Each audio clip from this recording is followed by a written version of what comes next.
Berlin. The death threats started in 2015, when Walter Lbcke defended the refugee policy of Chancellor Angela Merkel. A regional politician for her Conservative Party, he would go to small towns in his district and explain that welcoming those in need was a matter of German and Christian values. Hateful emails started pouring in. His name appeared on an online neo-Nazi hit list. His private address was published on a far-right blog. A video of him was shared hundreds of thousands of times, along with emojis of guns and gallows, and sometimes explicit calls to murder him, shoot him now, this bastard And then someone did. On June 2, Mr. Lbcke was fatally shot in the head on his front porch, in what appears to be Germania's first far-right political assassination since the Nazi era. The suspect, who made a detailed confession last week, only to retract it this week under a new legal team, has a violent neo-Nazi past and police record, renewing criticism that Germania's security apparatus, with its long track record of neglecting far-right extremism, is still failing to take the threat seriously enough. Far-right militancy is resurgent in Germany, in ways that are new and very old, horrifying a country that prides itself on dealing honestly with its murderous past. Raw and hateful language has become increasingly common online, and politicians are increasingly under threat, with some now requiring protection. The murder of Walter Lbcke shocked me like it shocked a lot of people, the country's foreign minister, Heiko Maas, said on public television last week, while calling for Germans to hold weekly protests against far-right extremism. I asked myself, what is happening in our country, he said. If you look at how much hatred and harassment there is on the internet, a lot of it directed at local politicians, bureaucrats, sport and cultural clubs, then I think we need to stand up and say that this is unacceptable. Hate speech has surged in all corners of Europe and, with it, political violence. In Britain, the lawmaker Joe Cox died after being shot and stabbed multiple times by a man with far-right sympathies a week before the Brexit referendum in 2016.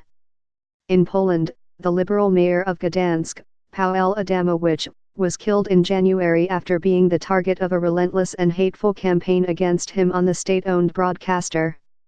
Germania's domestic intelligence agency, known as the Federal Office for the Protection of the Constitution, was set up in the wake of World War II with the explicit aim of preventing the rise of anti-democratic forces like another Nazi party.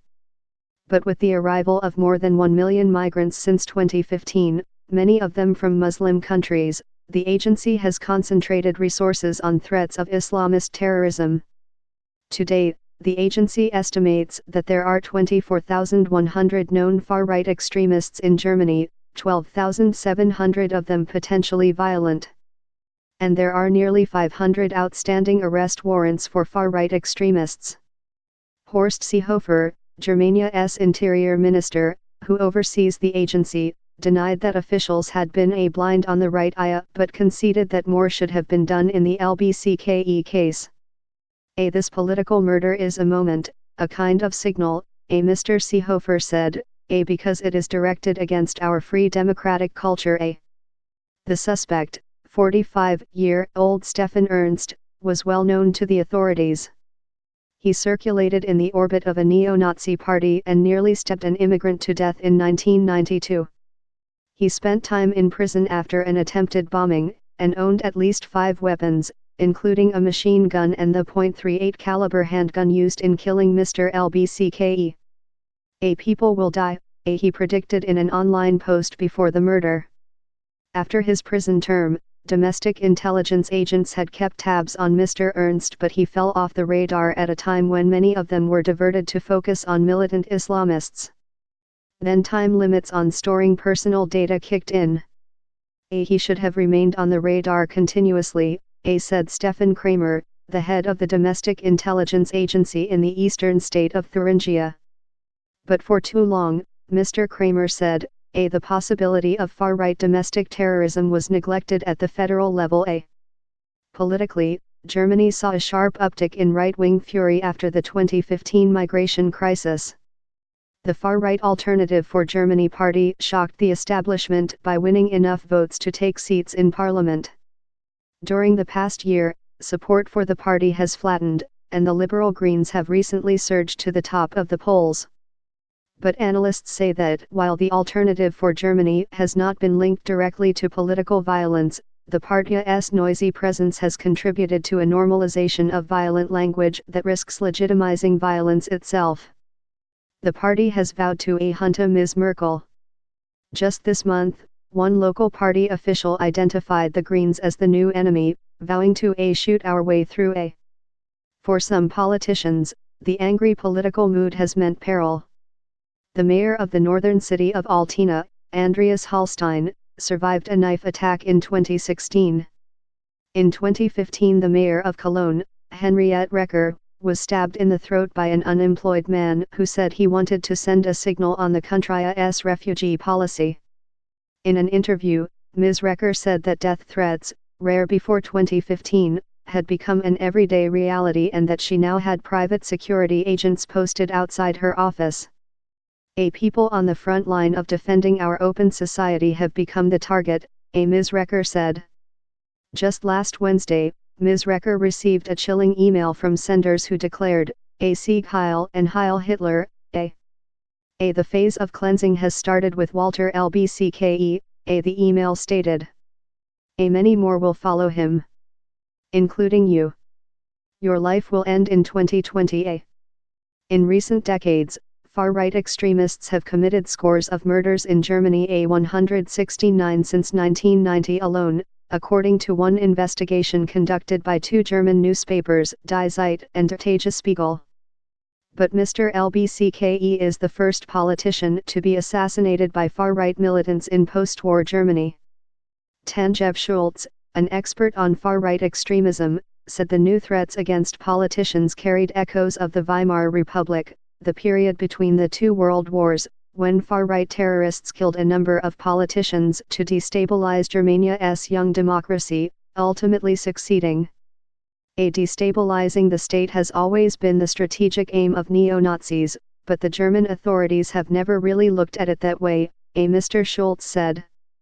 They have tended to treat far-right violence as the result of random acts committed by lone wolf actors. There has been a striking disconnect between Germany's strong collective consciousness of its Nazi past and its far weaker collective consciousness of neo-Nazi terrorism in recent decades, he said. It barely featured in school books and in the public discourse, he said, noting that this reflected the fact that successive generations of officials simply downplayed this issue. Ms. Recker, the mayor of Cologne, has her own theory for this collective blindness. Maybe our history is actually limiting our view, she said. Germans like to think they have definitively dealt with that history, resulting in a self-deceptive attitude of what must not be cannot be. But some officials now describe the Lbcke murder as a wake-up call that may force the first major rethink on far-right violence in a decade. In the early 2000s, neo-Nazi terrorists killed 9 immigrants over 7 years, even as paid informers of the intelligence agency helped hide the group's leaders and build up its network. The case became known as the NSU scandal.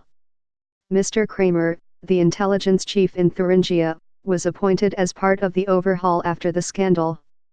A former Secretary General of the Central Council of Jews in Germany, he said that changing official attitudes remained difficult. When his agency reported an escalation of the far-right threat to intelligence officials at the federal level, he said, we were told that far-right terrorism doesn't exist and accused of exaggerating. Last year, when far-right riots broke out on the streets of the eastern city of Chemnitz, the then head of the intelligence agency, Hans-Georg Maassen, played down the violence, publicly contradicting Ms. Merkel. He eventually had to resign. There are also some worrisome signs of far-right infiltration of Germany's military and police forces. In Frankfurt, a police officer was arrested this week on suspicion of sending threats to a lawyer representing victims of the NSU attacks, vowing to slaughter the lawyer's 2-year-old daughter. Never since its creation, said Armin Lasket, a prominent conservative politician, has our republic been under as much pressure from the far right as it is now.